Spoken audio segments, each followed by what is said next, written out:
Ja, meine lieben Freunde, willkommen zurück hier auf meinem Kanal. Ich habe ja lange nichts mehr von mir hören lassen. Liegt einfach daran, dass ich mir so eine kleine Winterpause gegönnt habe. Muss ja auch mal sein. Und außerdem war meine Festplatte voll und ich musste mir erst eine neue kaufen. Deswegen geht es jetzt hier wieder los mit Videos. Wer übrigens mein letztes Frankreich-Video vom TED Frankreich vermisst, das steht ja eigentlich noch aus, obwohl ich ja bereits 11 Stück veröffentlicht habe. Das dauert noch ein paar Tage. Das kommt raus. Vor allen Dingen geht es da nochmal um meine Erfahrung auf dem TED Frankreich. Und wen das interessiert, der kann da nochmal einschalten. Heute soll es aber um ein kleines Testvideo gehen. Und zwar um Motorradnavigation. Ich habe ja schon so einige Videos gemacht zum Thema Motorradnavigation. Ist ein riesiges Thema. Und ich habe im Laufe meiner Motorradzeit viele verschiedene Apps ausprobiert und auch unterschiedliche Systeme. Wer sich dafür interessiert, was ich bisher benutze, der kann gerne die alten Videos nochmal schauen. Heute soll es aber um ein besonderes System gehen, und zwar um das CarPoRide, wie heißt das Ding, 702B Pro. Und zwar die CarPoRide-Geräte sind Apple CarPlay-Geräte, also Apple CarPlay und Android Auto-Systeme. Bedeutet, ihr könnt euer Handy, also eure Oberfläche von eurem Telefon, sei es jetzt nur ein iPhone oder ein Android-Phone, spiegeln auf ein Display und somit die Vorteile der Telefon-Navigations-Apps nutzen. Wer meine letzten Videos gesehen hat, der weiß auch, dass ich ein großer Freund von Telefon-Navigation bin, insbesondere vom iPhone, weil einfach die von der Performance, von der Leistung her einfach top funktionieren und das nur schwerlich mit einem separaten Navigationsgerät erreichbar ist. Und vor allen Dingen, es gibt natürlich auch große Einschränkungen im Motorradbereich, vor allen Dingen dann, wenn man wie ich viel im Offroad unterwegs ist, und da gibt es nur ganz wenige Modelle, die das überhaupt beherrschen. Gut, aber nochmal zurück zum Thema. Es geht heute um CarPoRide. Das ist eine chinesische Firma. Und zwar, die haben mir eine Kooperation angeboten, deswegen auch ganz transparent. Ich habe dieses Gerät hier zugeschickt bekommen und die möchten gerne oder haben mir das zugeschickt, damit ich ein Testvideo mache. Mir allerdings keinerlei Vorschriften gemacht, was ich da sagen soll. Mache ich auch nicht. Ihr könnt davon ausgehen, dass ich euch hier nichts zeige, wovon ich nicht irgendwie überzeugt bin oder zumindest nicht die Möglichkeit habe, da meine ehrliche Meinung abzugeben, weil wenn was nichts taugt, dann sage ich euch das. Und ihr müsst für euch selber entscheiden, ob ihr sowas kauft oder nicht. Was ich daran interessant finde, ist, dass man halt bei diesen AirPlay oder CarPlay-Geräten eben die Oberfläche des Telefons spiegeln kann und somit die volle Funktionalität eures Telefons habt. Das ist interessant. Ihr habt natürlich dann einen größeren Screen, aber zu den Vor- und Nachteilen kommen wir später. Ich will euch jetzt erstmal grundsätzlich das Gerät einmal vorstellen, was das kann, und wir steigen so nach und nach in die Materie ein. Ich habe mir überlegt, wie kann ich das machen, damit ihr was davon habt. Im ersten Teil stelle ich euch die ganze Geschichte vor, also technische Daten und so weiter und so fort. Dann wechseln wir in meine Halle und da baue ich das Teil an, zeige euch, wie das funktioniert. Ist übrigens sehr simpel. Und im nächsten Teil machen wir eine Ausfahrt und ich habe vor, so eine Art Live-Kommentar zu machen, also zu schauen, wie das Ding wirklich funktioniert in der Lebensrealität und ob das was taugt oder nicht. Und ganz am Ende habe ich noch was für euch, und zwar, aufgrund dieser Kooperation ist es so, dass ich euch natürlich auch einen Rabattcode anbieten kann. Ich habe das ausprobiert, ist tatsächlich ziemlich mächtig. Ihr könnt am Ende des Tages dann damit 100 € sparen. Aber das zeige ich euch dann live über die Webseite, wo man das nachher bestellen kann. Gut, fangen wir mal an. Ja, wer von euch auf die CarPoRide Website geht, carporide.com, blende ich ein, gehen wir auch gleich noch drauf, der findet da sehr viele verschiedene Geräte. Also klickt euch da etwas durch und schaut, welches für euch eventuell in Frage kommt. Ich habe hier ein 7 Zoll B Pro Gerät. Das B bedeutet BMW-spezifisch. Heißt allerdings nicht, dass das Ding nicht auch für andere Motorräder, also universal, passt. Wie das Ganze funktioniert, zeige ich euch. 702, 7 bedeutet im Prinzip 7 Inch groß, 7 Zoll, relativ groß, packe ich gleich aus. Was ist in dem Karton drin? Also ich mache jetzt hier kein klassisches Unboxing-Video, weil das ist irgendwie so ein bisschen dröge. Ich weiß nicht, ob das so super interessant ist, aber natürlich sollte man wissen, was in dem Karton drin ist, wenn man das Ding kauft. Zum Preisen kommen wir übrigens noch. Wir haben einmal den Screen, Na, das ist der große 7 Zoll Screen. Übrigens, wem das Ding zu groß ist, auf seinem Motorrad, weil er nicht so viel Platz hat, der kann auch Teile ordern, die nur 5 Zoll haben. Also nicht ganz so dick. Also wir haben einen relativ großen Screen. Also ich muss mal sagen, der macht schon einen sehr soliden Eindruck. Ne, der hat hier hinten ein Bracket dran, was BMW-spezifisch ist. Bedeutet also, ihr könnt bei BMW-Motorrädern, die dafür vorbereitet sind, dieses Bracket direkt in eure Front einklipsen und es dann mit diesem Kabel verbinden. Und dann ist das System bereits funktionsfähig und kann dann über die BMW-Bedienelemente angesteuert werden. Wenn man das nicht braucht, weil man ein anderes Motorrad hat, dann wird diese Halterung abgeschraubt. Und dann kommt eine sogenannte Universalhalterung dran. Die ist auch da drin in dem Paket. Und zwar handelt es sich um eine ziemlich solide Ram-Mount-Halterung. Ram-Mount bedeutet, ihr kennt das, wir haben hier einen Kugelkopf und da kommt eine Halterung drauf. Hier oben nochmal ein Kugelkopf und dann könnt ihr ein Gerät anbringen. So ähnlich wie bei Action-Cams oder bei anderen Geräten. Und was mir hier schon mal positiv auffällt, ist, dass die Halterung sehr solide ist. Das heißt, der Ram-Mount hier ist nicht aus Plastik, sondern aus, ich denke mal, so ein Gussmaterial, Aluminiumguss, sehr solide. Man kann das hier zusammenklippen und eine Universalhalterung für den Lenker oder von mir aus auch für die Mittelstrebe, wenn man einen Enduro-Lenker hat. Also das sieht schon mal gut aus. Das muss hier einfach nur getauscht werden und dann kann das Gerät wie gehabt montiert werden. Es gibt noch einen Unterschied zwischen den Universalgeräten und den BMW-Geräten. Ihr habt hier bei diesem BMW-Bracket ist es so, dass hier bereits die Elektrokontakte vorhanden sind. Das bedeutet, die Stromversorgung ist bereits direkt hergestellt. Wenn ihr die Halterung universal benutzt, braucht ihr eine separate Stromversorgung.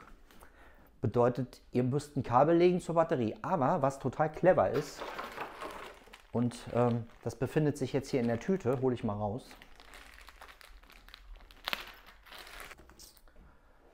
In der Tüte ist jetzt nicht nur ein klassisches zweiadriges Kabel, was man an die Batterie anbauen kann.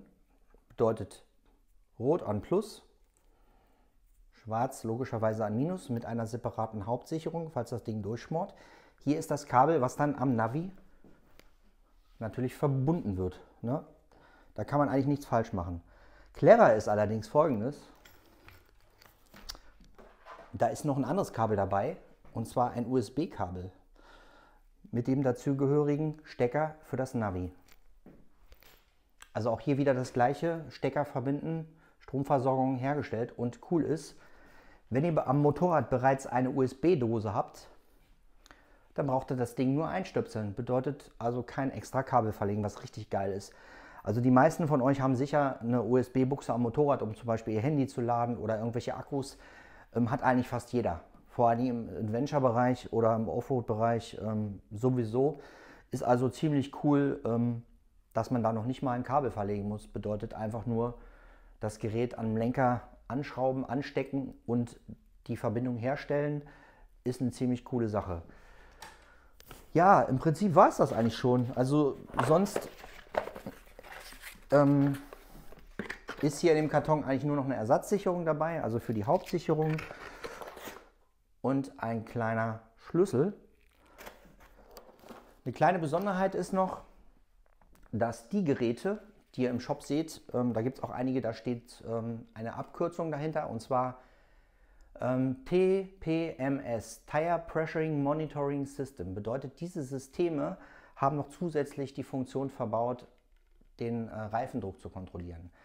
Das kann das Gerät hier nicht, das ist das normale Gerät, die 702 Pro Version ohne Tire Monitoring System.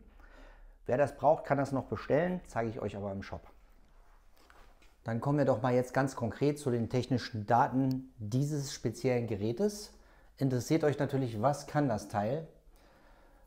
Also die Grundfunktion, die wir natürlich haben, ist einmal natürlich die Zollgröße, 7 Zoll IPS, also ein besonders blickstabiles und kontrastreiches Display, also eine hochwertige Auflösung hat das Display auch. 1024 x 600 ist die Auflösung, unterstützt, wie schon gesagt, Wireless, wohlgemerkt Wireless Apple CarPlay. Das ist auch ganz wichtig, weil bei einigen älteren Autos, also die Leute, die Autos haben und noch, weiß ich nicht, ein älteres Auto, wo schon ein Apple CarPlay-System installiert ist, die haben manchmal das Problem, dass sie das Handy trotzdem noch immer mit einem USB-Kabel oder Lightning-Kabel, was auch immer, verbinden müssen, damit das Teil überträgt. Das System beherrscht Wireless CarPlay, also kann sich drahtlos einwählen, was mega gut ist. Das gleiche gilt natürlich auch für die Android-Systeme. Weiterhin hat das Teil ein sogenanntes Dual-Bluetooth-System, kann also nicht nur in eine Richtung kommunizieren, zum Beispiel vom Handy rüber zum Gerät, also die App-Oberflächen spiegeln, kann gleichzeitig auch eure Gegensprechanlage, zum Beispiel von Sena oder was auch immer ihr für ein System habt, auf euer Gerät übertragen und ihr könnt natürlich dann auch noch mit anderen Personen sprechen. Sowas beherrscht auch nicht jedes Gerät. Was dann noch wichtig ist, ist natürlich wasserdicht, und zwar nach Standard IP67, was ausgesprochen bedeutet, ihr könnt das Teil in 1 Meter tiefes Wasser legen und ich glaube, das hält eine Stunde durch. Also massig ausreichend, ist natürlich auch wetterfest, logischerweise. Braucht so ein Ding natürlich auch. Dann hat das Teil noch einen eingebauten Lichtsensor. Lichtsensor bedeutet, ihr kennt das zum Beispiel von Telefonen, zum Beispiel beim iPhone, sogenannte True-Tone-Funktion, dass wenn die Sonne scheint, das Gerät dann automatisch heller wird und, oder abgedunkelt wird, je nachdem wie die Lichtverhältnisse sind. Also automatische Lichtanpassung beherrscht das Gerät, kann man natürlich aber auch ausschalten. Was wir sonst noch inkludiert haben, ist ein Kompass, also eine Richtungsanzeige, können wir uns aber dann auch noch mal bei einer Probefahrt anschauen, und ein Barometer, also den Luftdruck könnt ihr auch noch ablesen. Und natürlich, wie schon gesagt, 12 Volt Netzteil bzw. Bordnetz, Spannungsversorgung über Batterie direkt oder halt auch über USB direkt. Dann kommen wir mal zur Montage des Universalhalters, und das ist tatsächlich eine Sache, die finde ich ein bisschen, so ein kleiner Punkt zum Kritisieren. Also man hat einerseits hier eine ganz schöne Anleitung, wie das System funktioniert. Also diese Anleitung ist nicht schlecht. Und dann ist hier nochmal so ein kleines Manual drin, wie man dieses BMW-Bracket einbaut oder aber auch Universalteile montiert. Und hier ist irgendwie so ein Mangel, finde ich, in der Anleitung. Es geht hier nicht daraus genau hervor, wie man diesen Halter wechselt. Also wie das hier abgebildet ist, ist irgendwie nicht nachvollziehbar. Auf dem einen Bild steht zum Beispiel, ja, man soll das Ding einfach abschrauben, und da ist irgendwie so eine Art Schraube abgebildet. Das passt aber alles im Bild nicht zusammen. Mir ist es so gegangen, ich habe mir halt diese Halterung angeguckt und dachte, Mensch, wie soll denn hier diese Halterung abgebaut werden? Weil am Ende des Tages muss ja das da dran, also sprich irgendwie ein runder Knubbel angebaut werden für diesen RAM-Mount. So bedeutet, dieses Teil muss hier abgebaut werden, und man sieht hier auf dem Foto in der Anleitung ist eine Schraube abgebildet, die soll sich hier befinden, aber ich sehe hier keine einzige Schraube. Und man versucht dann, okay, muss ich hier drücken, ziehen, drehen, also steht überhaupt nicht beschrieben in der Anleitung, was man machen muss. Und ich habe da relativ lange getüftelt und habe dann gedacht, okay, am Gerät befinden sich hier 4 so ganz, ganz kleine Schrauben. Aber irgendwie, wenn man diese Schrauben hätte lösen sollen, müsste das doch eigentlich in der Anleitung beschrieben sein. Okay, ist nicht beschrieben. Trotzdem habe ich natürlich hier nicht wie so ein Berserker daran rumgedreht, um hier irgendwas abzubrechen, sondern habe erstmal gesagt, okay, ich schraube jetzt hier mal diese Schrauben ab. Na, das sind halt diese kleinen Schrauben. Da braucht ihr natürlich auch einen kleinen Schraubenzieher, der nicht dabei ist in diesem Karton. Also hier besteht auf jeden Fall nochmal Verbesserungsbedarf in der Anleitung. Und vielleicht auch noch mal in dem Umstand, da einen kleinen Schraubenzieher mit reinzulegen. So, und jetzt habt ihr hier diese kleinen Schrauben, die ihr rausdrehen könnt oder müsst. Und dann, so, und wenn diese kleinen Schrauben ab sind, dann kann man hier dieses Bracket abnehmen, okay? Und wenn das passiert ist, dann befindet sich hier drunter diese Schraube. Und das ist wahrscheinlich die Schraube, die man auf der Anleitung meint, aber die komplett anders abgebildet ist.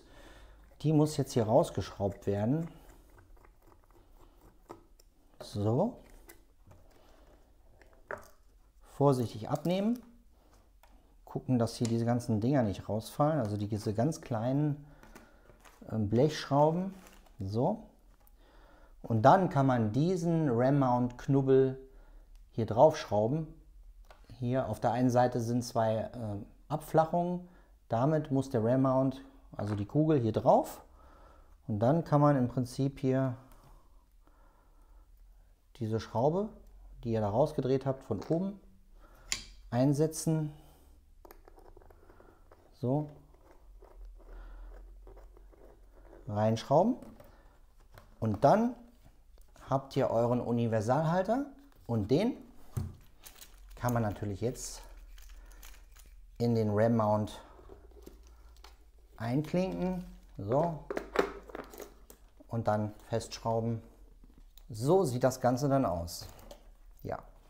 BMW Bracket, Universal Bracket. Ja, das also dazu. Kleine Kritik, Kleinigkeit, aber wer das nicht weiß oder wer zu schnell aufgibt, der bricht möglicherweise irgendwas kaputt, wenn er versucht, den Universalhalter abzubauen. Also die Anleitung sollte nochmal überarbeitet werden. Gut, soweit, so gut. Das ist das Gerät. Dann würde ich mal sagen, wir springen mal in meine Halle und bauen das Ding am Motorrad an. Ja, meine Lieben, da sind wir zurück hier in meiner Halle. Und zwar habe ich jetzt das Carburetor angebaut und ich zeige euch jetzt, wie ich das gemacht habe. So, dann werfen wir mal jetzt einen Blick hier auf das Gerät selbst. Ihr seht, es sitzt jetzt hier vorne drauf. Und festgemacht habe ich das mit dem Universal-Mount. Na, das ist halt dieser RAM-Mount hier, den kennt ihr sicher.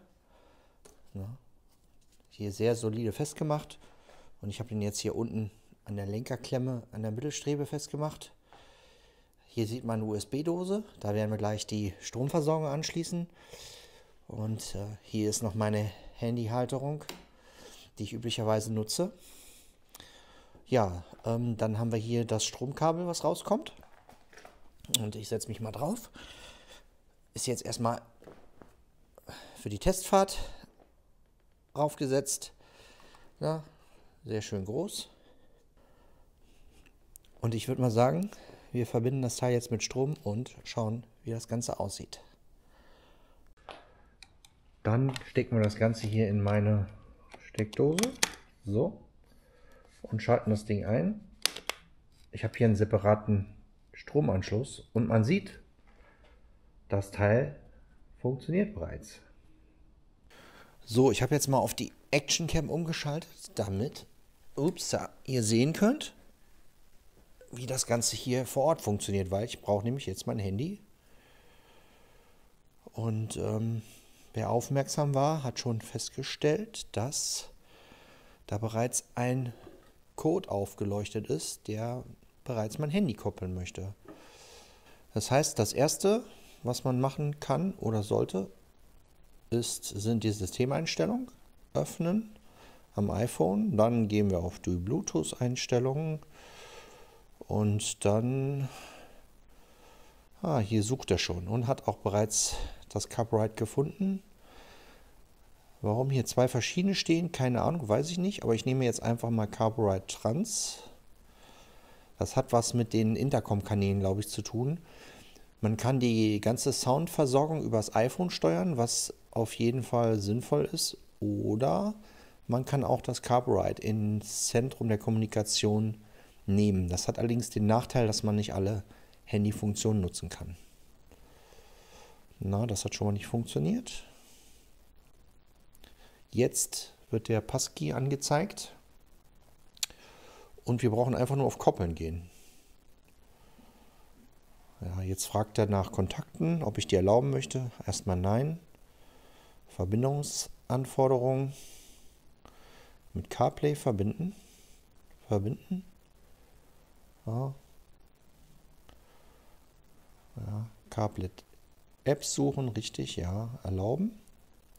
Jo, und man sieht, die Oberfläche ist bereits online. Wunderbar.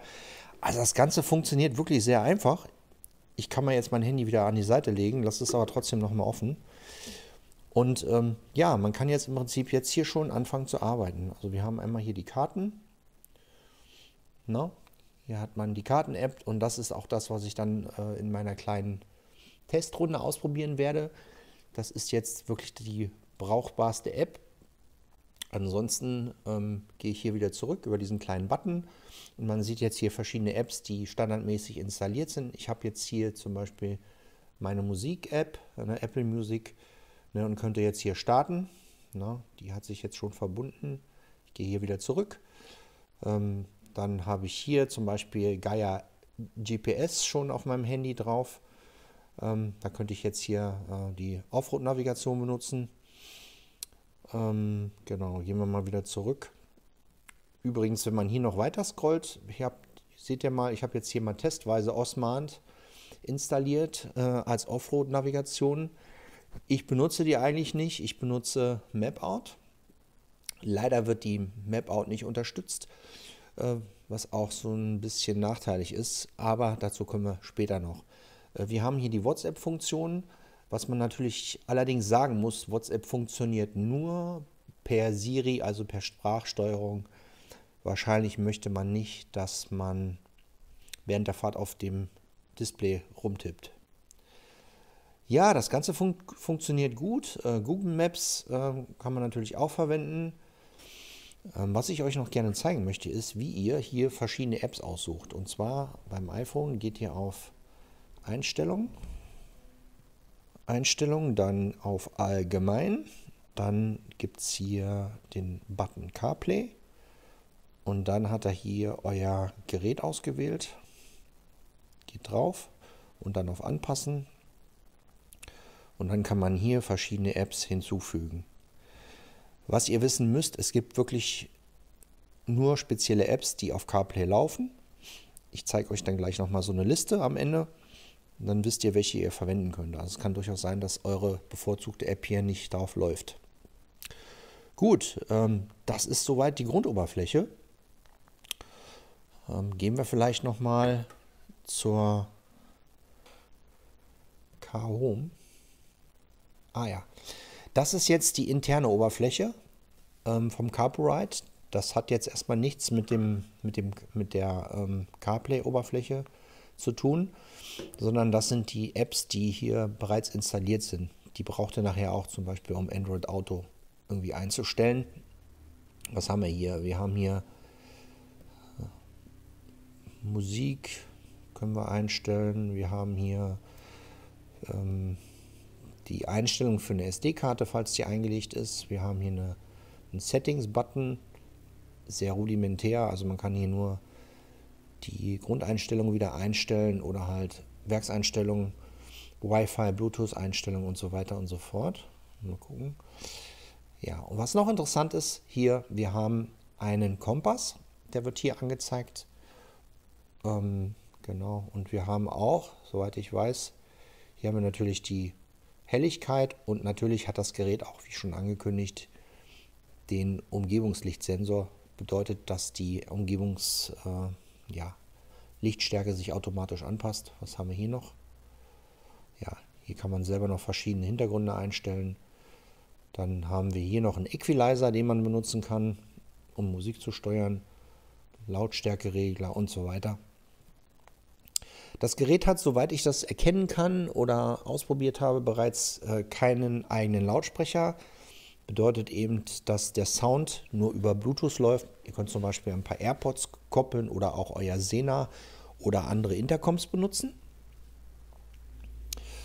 Ja, das funktioniert und man kann tatsächlich dann auch vernünftig mit anderen Leuten reden und gleichzeitig auch die Sprachansagen hören. Also die Sache hier funktioniert. iPlay, da kommt ihr wieder zurück auf die Grundoberfläche. Okay. Soweit, so gut. Den Rest, den gucken wir uns an, wenn wir unterwegs sind. Eine kleine Sache noch zur USB-Versorgung. Hier seht ihr den USB-Anschluss. Ich schalte nochmal ein, das Ganze. Und wichtig ist, dass der mindestens 2,5 Ampere Ausgangsleistung hat. Sonst schafft der das nicht, euer Gerät zu laden. Dann gibt es nur eins, entweder andere USB-Dose oder ihr müsst trotzdem oder dann am Ende zur Batterie das Kabel verlegen für die Stromversorgung. So sieht es aus. Also stabil ist das Ganze. So, ich zeige euch jetzt nochmal den Knopf an der Seite hier, der ist zum Einschalten von dem Gerät. Das hängt so ein bisschen von der Stromquelle ab, ob der sich automatisch einschaltet oder nicht. Bei mir ist es so, wenn ich die USB-Dose einschalte, dann geht auch das Display sofort an. Das geht wunderbar schnell. Man sieht hier direkt schon wieder alle Systeme online. Total gut. Sehr, sehr cool. So, guten Morgen. Dann sind wir jetzt am nächsten Tag unterwegs. Gestern war es ziemlich kalt und außerdem schon ziemlich dunkel. Also machen wir heute unsere Probefahrt. Heißt, wir schalten jetzt erstmal unsere USB-Buchse ein. Zack. Ja, bitte. Da ist es direkt am Start. Was ich jetzt auch gleich nochmal ausprobieren möchte, ist einen GPX-Track aufzuzeichnen und ihn versuchen dann mit den dort angegebenen Apps auszuprobieren. Ja, man sieht sofort, dass schon das CarPlay-Display erscheint.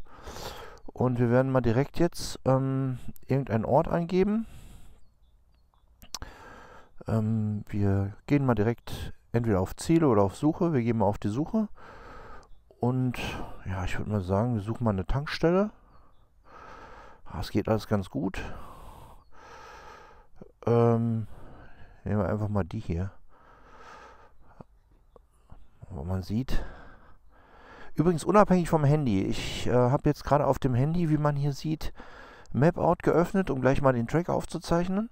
Das heißt, das Handy funktioniert jetzt ganz unabhängig und das CarPlay läuft über die CarPlay-Oberfläche. Wird also nicht direkt gespiegelt. Ganz interessant. So, los geht's. Wunderbar. 4,2 Kilometer und wir wollen mal losfahren. Und ich starte mal gleichzeitig die Aufnahme bei Mapout. So, dann wollen wir mal schauen, ob das Ganze funktioniert. So.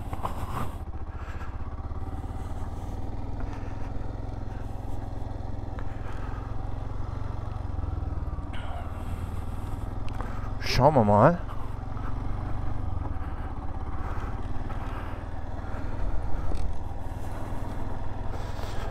Bis jetzt sieht das alles sehr, sehr gut aus.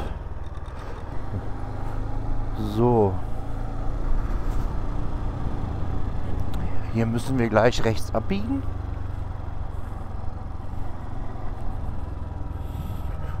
So. Und schwuppdiwupp.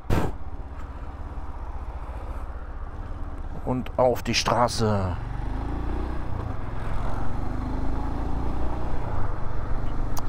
Ja, also die Navigation sieht schon mal sehr, sehr gut aus. Was man allerdings sagen muss, ist, ihr könnt keine Zoom-Gesten nutzen wie auf dem Handy. Man kann quasi nur, um die Zoom-Stufe zu verändern, hier links und rechts sind einfach solche Plus- und Minus-Symbole, um dort den Kartenausschnitt zu vergrößern. Stört aber hier wirklich nicht, weil das ist schön groß. Man sieht hier auch gerade in Apple-Karten die 3D-Ansicht sehr schön. Links wird das Wohngebiet angezeigt. Es funktioniert wirklich gut. Der Screen spiegelt leicht in diesem Winkel. Aber das hat auch ein bisschen was mit dem Winkel zu tun, wie ich den Screen gerade nutze. Aber ansonsten sieht das Ganze wirklich gut aus, muss ich sagen. So. Wir fahren jetzt mal diese Strecke hier zu Ende. Sehr schön. Halterung sitzt sehr solide auf dem Motorrad. Reagiert auch sehr schön. Liegt natürlich aber auch an den Apple-Karten. Das ist wirklich eine gute App. Ich benutze die schon seit ewigen Zeiten. Sehr schön clean und aufgeräumt. Das ist sicher die Funktion, die ihr wahrscheinlich am häufigsten nutzen werdet. Die reine Navigationslösung. Und was wirklich interessant ist, dass die Verbindung vom Handy wirklich nur per Bluetooth ist. Ich hatte ja am Anfang so ein bisschen befürchtet, dass die Batterie vom Handy komplett schnell leer gezogen wird. Ähnlich wie wenn man jetzt, ich sag mal, Navigation nutzt ohne Stromverbindung, weil die Leistung enorm ist, die diese Apps verbrauchen. Das ist aber hier nicht der Fall. Man sieht hier, ich kann völlig unabhängig voneinander 2 verschiedene Apps laufen lassen. Und das ist natürlich nicht schlecht in Bezug auf den Stromverbrauch. So, ich bin jetzt mal von meiner Route abgewichen. Mal schauen. Ja, super schnell berechnet die Navigations-App die Route neu. Wunderbar. Ich werde jetzt gleich mal da vorne anhalten, um dann mal die Navigationsgeschichte mit der Offroad-App auszuprobieren. So, jetzt werden wir mal hier anhalten. Also Navigation funktioniert einwandfrei, ganz klar. So. Und wir beenden mal jetzt hier die GPX-Aufzeichnung. So. Gut. So viel dazu. Jetzt beenden wir mal die Route. Route beenden. Wunderbar. So, was ich jetzt gemacht habe, ich habe jetzt meinen GPX-Track, den ich mit Mapout aufgezeichnet habe, ich jetzt an Guru Maps geschickt, weil Guru Maps ist kompatibel mit CarPlay. Wie schon erwähnt, leider Mapout nicht. Deswegen teste ich das jetzt mal. Wir gehen mal hier jetzt wieder raus und gucken mal, wo wir... Also, Guru Maps läuft auf dem Handy, wie man sehen kann. Und jetzt gucken wir, ob wir das jetzt hier haben. Ah, guck mal, sie haben jetzt hier erreicht. Nein. Okay. So, das ist jetzt Guru Maps. Jetzt bin ich mal gespannt, ob wir dem Track folgen können. So. Jetzt geht's los. Wie weit Guru Maps jetzt hier funktioniert. Ah, sehr schön. Es funktioniert tatsächlich. Schön. Hätte ich nicht gedacht. Wir haben jetzt hier die GPX-Datei geladen und fahren jetzt den Track nach, sozusagen. Sehr schön. Und was halt auch nicht schlecht ist, das Handy ist jetzt quasi in den Ruhezustand gegangen und verbraucht keinen großen Strom. Sehr schön.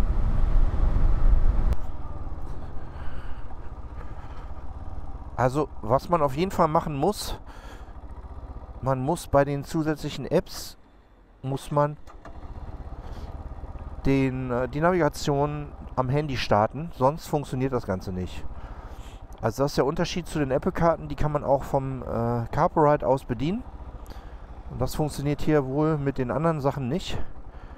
Also wenn ich jetzt hier drauf drücke, passiert erstmal nicht viel. Also ich kann hier hin und her scrollen. Wie gesagt, das ist etwas umständlich, muss ich sagen.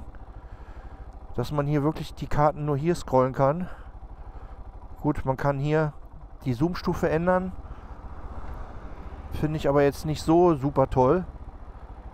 Ja. Es wäre schöner, wenn man das wirklich mit den Zoom-Out-Gesten wie auf dem Handy nutzen konnte. Aber ich sag mal, für Navigationsverhältnisse, wenn man mal jetzt das Handy ganz außen vor lässt, funktioniert das Ganze wirklich gut. So, wir benutzen jetzt nochmal die Grundüberfläche hier CarHome. Das sind ja die Grund-Apps, die auf dem Gerät installiert werden. Und ich zeige euch jetzt nochmal kurz den Kompass. Zack. Ja, man sieht hier ist der Kompass. Und hier befinden sich auch die Regler für die Helligkeit. Ja, hier wieder zurück auf den grünen Button und ihr kommt wieder in das CarPlay Display. Sehr schön. Ich suche mir jetzt einen Platz, wo ich vernünftig aufnehmen kann. Ist natürlich echt mieses Wetter hier. Alter Schwede. Aber gut, dass ich eine Jeans anhab. Egal. Egal, die ist eh dreckig. So. Mann, Mann, Mann. Okay.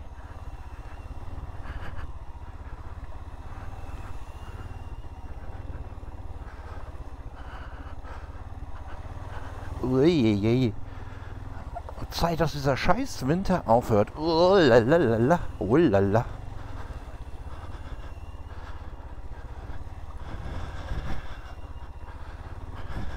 Hopp, hopp, hopp.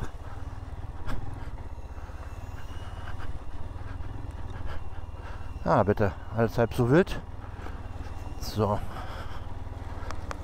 Ja, also ich muss sagen, die Navigation ist echt nicht verkehrt.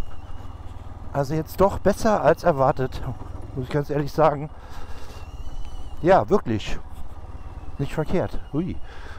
Das ist ein Mock hier.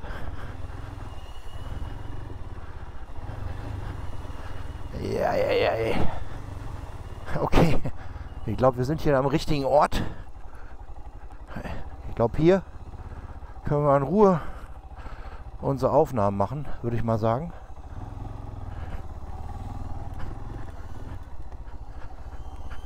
Okay. Das soll reichen. Sehr gut. Sehr schön. Ja, dann kommen wir doch mal zu unserem Fazit. Ich denke mal, ich fange mal an mit den etwas weniger schönen Sachen und dann kommen wir zu den guten Sachen. Also, die weniger guten Sachen haben vor allen Dingen was ein bisschen mit meiner persönlichen Erwartung zu tun. Ihr wisst ja, ich benutze schon ewig mein Handy und bin damit wahnsinnig zufrieden und stehe auch einfach auf diese Performance von dem Telefon. Das habe ich ja schon oft genug gesagt. Und hatte ja zunächst erwartet, dass das Handy 1:1 alles hier rüberspiegelt auf das Display. Das ist leider nicht der Fall. Und das war so ein bisschen die erste Enttäuschung für mich. Das heißt, die Apps, die es da gibt, die auf dem Handy sind, die können nicht 1:1 genauso funktionieren wie dort. Das heißt, der Funktionsumfang hier auf dem Gerät ist eingeschränkt. Das gilt für den Kalender, das gilt für die Telefonfunktionen, für WhatsApp und so weiter. Und vor allen Dingen auch für andere Apps. Und da sind wir bei dem zweiten Punkt, was mich so ein bisschen gestört hat, ist, dass nicht alle Apps verfügbar sind. Ich dachte erst am Anfang, okay, ich kann jetzt komplett meine ganzen Apps einfach hier drüben benutzen. Das ist leider nicht der Fall, sondern es gibt hier von Apple oder auch von den App-Entwicklern nur bestimmte Apps, die dafür vorgesehen sind, die freigegeben werden. Man will wahrscheinlich nicht, dass jede beliebige App hier irgendwie läuft und vielleicht auch das Format von den Geräten nicht unterstützt. Und auch die Autohersteller, wo ja dieses System primär für entwickelt wurde, haben natürlich ganz unterschiedliche Screens, also Widescreens in unmöglichen Formen und Formaten. Und es kann natürlich sein, dass man deswegen die Sache einschränkt. Es gibt immer wieder neue Apps, die dazukommen, die ihr benutzen könnt für das CarPlay-System. Ich packe euch hier mal eine Liste der Apps, die ich rausbekommen habe, die wohl funktionieren. Das ist eine Liste aus 2024. Es gibt natürlich auch noch andere Apps, die funktionieren. Also diese Liste hier ist jetzt natürlich nicht abschließend, sondern es funktionieren tatsächlich auch andere Apps, die auf dieser Liste nicht stehen. Also immer mal wieder suchen in den App Stores, um zu schauen, welche Apps sind kompatibel. Für mich besonders interessant sind natürlich die Navigations-Apps. Straßennavigation benutze ich die Apple-Karten schon sehr lange und bin damit sehr zufrieden und nutze die natürlich auch auf dem Gerät. Und ich muss sagen, das funktioniert hier tatsächlich gut. Auch wenn leider die App-Nutzbarkeit nicht die gleiche ist wie auf dem Handy. Aber das ist auch so ein bisschen meine Erwartung gewesen. Und ich sage mal, Leute, die es gewohnt sind, relativ schlechte Navigationsgeräte zu benutzen oder auch im Auto diese Geräte zu benutzen, die Inbuilt-Geräte, die sind im Prinzip auch gewohnt, ich sag mal so mangelhafte Sachen zu verwenden. Und die kennen vielleicht nichts anderes und für die ist das auch völlig in Ordnung. Wenn man allerdings einmal von dieser Erwartung da weg ist und sieht, was man dafür hat hier, dann ist das doch wieder ganz in Ordnung. Und das ist wirklich erstaunlich. Also ich hatte den einen Abend das Gerät einmal mit einer Powerbank aktiviert und mir das schon mal angeguckt und war dann erstmal wirklich enttäuscht, weil die Apps alle nicht liefen, die ich haben wollte, sondern nur rudimentär und dass auch die Funktionen eingeschränkt sind. Und damit einhergehend ist auch so ein bisschen der zweite Punkt, der mich so ein bisschen enttäuscht hat. Und zwar ist das die Haptik oder ich sag mal der Workflow von dem Gerät im Vergleich zum Handy, insbesondere vom iPhone. Der Screen bewegt sich natürlich nicht so flüssig wie auf dem Handy. Und das ist auch so eine Erwartungsgeschichte. Klar, wenn man das gewohnt ist, mit dem Handy zu arbeiten, dann ist natürlich die Haptik dieser unglaublich empfindlichen und sehr gut arbeitenden Screens klasse. Und das kann man natürlich auf so einem Gerät nicht umsetzen. Was hinzukommt, wahrscheinlich auch noch so ein gewisses Lag durch die Übertragung über Bluetooth. Ich bin allerdings hier kein Techniker, kann das nicht genau sagen, woran das jetzt genau liegt. Ob man hier an den Screens noch was machen könnte, dass das noch ein bisschen smoother läuft. Aber insgesamt war das so ein bisschen die Enttäuschung, dass einfach diese Bedienung nicht so ist, wie man das vom Handy gewohnt ist. Die Funktionalität der Apps ist auch ein großes Thema, vor allen Dingen in Bezug auf die Offroad-Navigations-Apps, die ich nutze. Ich benutze ja Mapout auf dem Handy im Offroad-Bereich. Und Mapout kann ich zum einen nicht benutzen, aber wenn ich jetzt auch alternative Apps, die kompatibel sind, verwende, wie zum Beispiel Guru Maps oder ja, Gaia GPS, dann ist es eben so, ich muss immer vom Handy aus die Navigation starten und kann sie dann hier drüber anzeigen lassen. Ich kann also über diese Apps nicht direkt hier die Zielpunkte eingeben oder die Daten hochladen, die GPX-Dateien hochladen und so weiter. Also es gibt schon eine Einschränkung bei der Funktionalität. Auf der anderen Seite hat das natürlich auch den Vorteil, dass der Energieverbrauch des Handys nicht hoch ist, weil ja nur die Bluetooth-Verbindung aktiv ist. Ich habe erst am Anfang gedacht, naja, es ist zwar cool, alles zu spiegeln, aber wenn ich sowieso mein Handy immer dabei haben muss und vielleicht auch permanent an der Stromverbindung belassen muss, weil Navigations-App ohne Stromversorgung zieht normalerweise sehr viel Energie. Aber diese Technik über Bluetooth sorgt eben dafür, dass der Energieverbrauch sehr gering ist.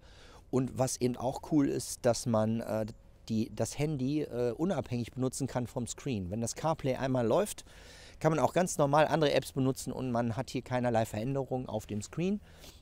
Im Prinzip muss man erstmal wissen, was das Gerät kann, und dann ist man natürlich dann auch nicht enttäuscht, wenn es nicht das Gleiche kann, was man vielleicht davon erwartet hat.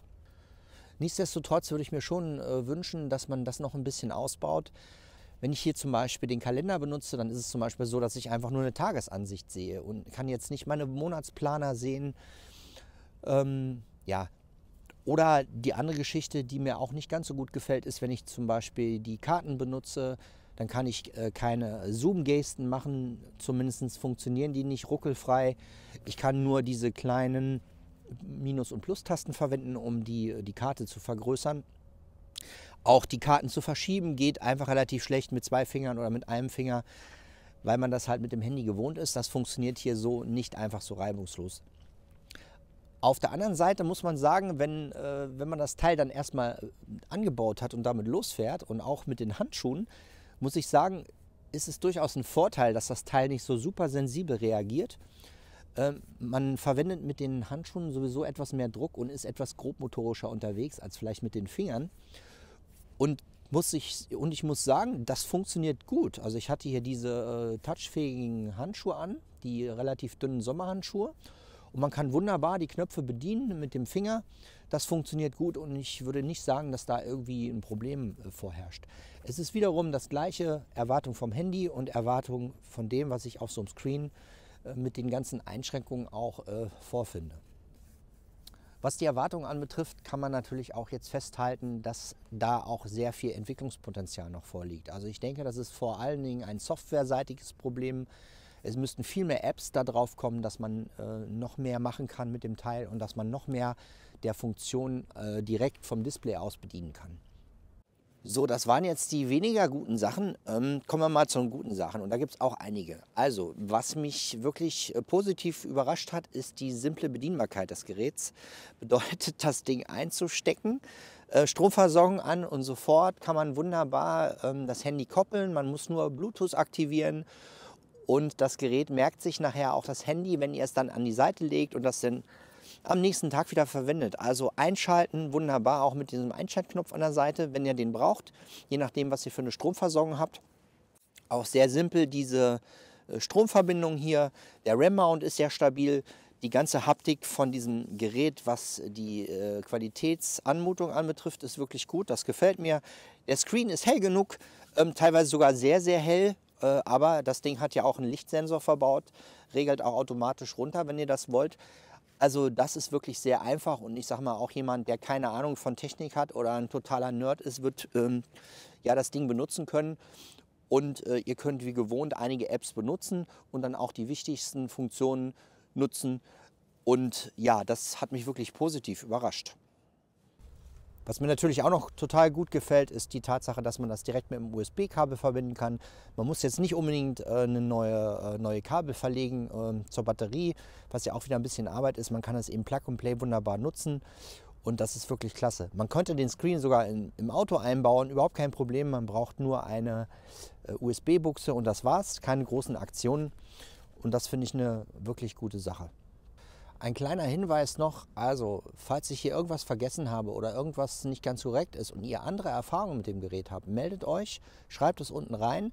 Ich bin wirklich interessiert, auch noch ein bisschen was dazu zu lernen zum Thema CarPlay und Übertragung und auch App-Support und wie man die ganzen Sachen da nutzen kann. Ich bin mal gespannt auf eure Meinung zu dem Gerät. Kommen wir nochmal zu den Preisen.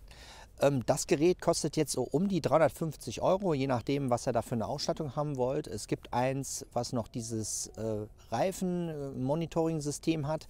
Es kostet um die 30 € mehr. Man kann dieses Monitoring-System aber auch nachrüsten. Also für all die Leute, die gerne noch so ein Überwachungssystem mit haben wollen, ist es kein Problem. Es gibt natürlich auch so noch kleinere Geräte, aber das zeige ich euch gleich nochmal auf der Webseite, was es da alles im Shop gibt und vor allen Dingen, was wichtig ist, wenn ihr euch dafür interessiert, dann nutzt den Promo-Code, den ich in der Videobeschreibung habe und natürlich auch ja, den kleinen Link, der verweist auf dieses Produkt, wenn ihr das kaufen wollt und ihr könnt euch da einen ziemlich großen Rabatt einsacken. Und ich sag mal so, wenn man auf der Suche nach einem Navigationsgerät ist oder nach einer guten Alternative und man möchte sich nicht ausschließlich auf sein Handy verlassen, dann ist das wirklich eine gute Sache. Ihr müsst natürlich schauen, dass ihr Platz auf dem Motorrad habt. Also bei mir ist es natürlich hier an der Position weniger sinnvoll. Man müsste das tatsächlich nach vorne bringen an den Screen. Ich verwende allerdings eine kurze Scheibe aus gutem Grund. Und für mich würde jetzt hier das große Gerät hier wenig Sinn machen. Ich müsste mir hier so eine Art Rally Tower hinbauen oder wenn man eine höhere Scheibe hat, ist es einfach kein Problem. Oder ich würde dann eher auf das 5 Zoll Modell zurückgreifen. So, damit ihr jetzt sehen könnt, wie das Ganze im Shop aussieht und es ist ja relativ verwirrend, dieser Shop teilweise, weil es sehr, sehr viele Produkte gibt, gehen wir mal zusammen auf die Webseite und zwar hier carporite.com. Dann sieht man diese Webseite hier und das erste, was man machen sollte, man hier schaltet auf Deutsch um, wenn das nicht schon gemacht ist. Macht Sinn, es sei denn, ihr seid nicht deutschsprachig, dann könnt ihr natürlich auch was anderes einstellen. Und dann gucken wir mal hier auf, ja, wo schauen wir denn mal hier? Gehen wir mal auf Best Selling Parts. So, und jetzt sieht man zum Beispiel jetzt hier die Produkte, die werden jetzt allerdings hier leider in Dollar angezeigt. Es gibt irgendwo auch eine Funktion, wo man in Euro sich das anzeigen lassen kann, ist aber auch egal, weil er rechnet das automatisch um. Und dann suchen wir doch mal jetzt unser Produkt hier raus. Hier sieht man zum Beispiel, guck mal, jetzt kommt hier so ein kleines Fenster und hier kann man die Währung einstellen. Jetzt gehe ich mal auf Jetzt einkaufen und ja, hat er immer noch nicht umgeschaltet. Also die Webseite, da könnte man vielleicht auch noch mal ein bisschen was dran verbessern. Ja, die leckt auch so ein bisschen. Ist mir schon öfter aufgefallen. Man sieht hier auch ganz, ganz verschiedene Produkte. Es gibt hier sogar ein ganz kleines System, kabelloses, tragbares System. Dann haben wir ein 502B, also das ist zum Beispiel ein 5 Zoll Gerät. Ganz, ganz verschiedene Geräte. Wir gehen jetzt aber mal auf nochmal zurück, Startseite, Best-Selling-Geräte und wir suchen mal unser Gerät jetzt hier raus. Das ist genau das Gerät, glaube ich. Richtig. Das ist unser Gerät, Carporite 702B Pro, also B für BMW, kabellos und so weiter und so fort. Und man sieht jetzt hier der Preis, jetzt auf einmal auch wieder in Euro angezeigt, 345,95 €. Was ja an sich noch ein ganz vernünftiger Preis ist, wenn man überlegt, dass man ein richtig gutes Display hat und sein Telefon hat man sowieso dabei. Also man hat dann das Gerät und es ist dann auch letzten Endes günstiger, als sich ein Navi zu kaufen, ein komplettes. Und ich wage mal die Prognose, dass das Navi, was dann komplett ist, nicht besser funktioniert, weil eben das Handy leistungsstärker ist.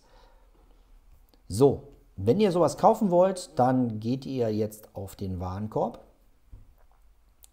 So, jetzt ist das Gerät da drin und man sieht hier, okay, das Ding ist hier drin und hier oben stehen noch die 369,99 $. So, und jetzt geht ihr mal zur Kasse. Ihr könnt dann natürlich die Sachen eintragen, ne, eure Lieferadresse, PayPal wie gehabt. Und jetzt tragt ihr da ein den Code E30 Tutorials.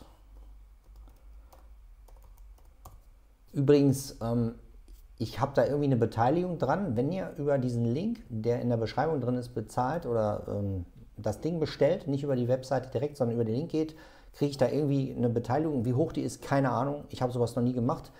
Aber ich sag mal so, wenn am Ende dabei was rumkommt, umso besser. Also ich habe jetzt hier diesen E30 Tutorials Code eingegeben und drückt auf Anwenden. Und jetzt, ja, das ist natürlich richtig krass. Also 111 € wird da abgezogen. Und jetzt kriegt er das Gerät für $258. Weiß ich nicht, in Euro sind das ungefähr genauso viel. Also das ist schon eine ganz gute Sache. Also achtet auf den Link in der Beschreibung, bestellt das darüber. Ansonsten gebt ihr halt den Code ein und habt dann einen deutlichen Rabatt darüber. Ja, und dann warte ich mal ab, ob da irgendwie 2,50 € überwiesen werden, weiß ich nicht, keine Ahnung. Auf jeden Fall eine gute Sache, warum nicht, wenn ihr das dann irgendwie billiger bekommen könnt. Ja, ich würde mal sagen, das war es mit dem Video für heute. Ich hoffe, ihr konntet ein bisschen was mitnehmen und ihr habt für euch so eine kleine Entscheidungshilfe, ob so ein Gerät was für euch ist. Ich finde es wirklich nicht verkehrt. Es ist mal eine interessante Alternative zu anderen Navigationsgeräten. Und vor allen Dingen, wenn ihr den Platz am Motorrad habt, ist es, denke ich, eine Option mit einem vernünftigen Bildschirm und mit einer wirklich, ich sag mal, ausreichenden Funktionalität. Und für diejenigen, die nicht unbedingt nur ihr Handy am Lenker haben wollen, um damit zu navigieren, ist es eine gute Alternative mit einem großen Screen. Gut, ich freue mich auf eure Kommentare und auf eure Tipps, was das Gerät anbetrifft. Und ich würde mal sagen, wir sehen uns im nächsten Video. Bis dann, ciao.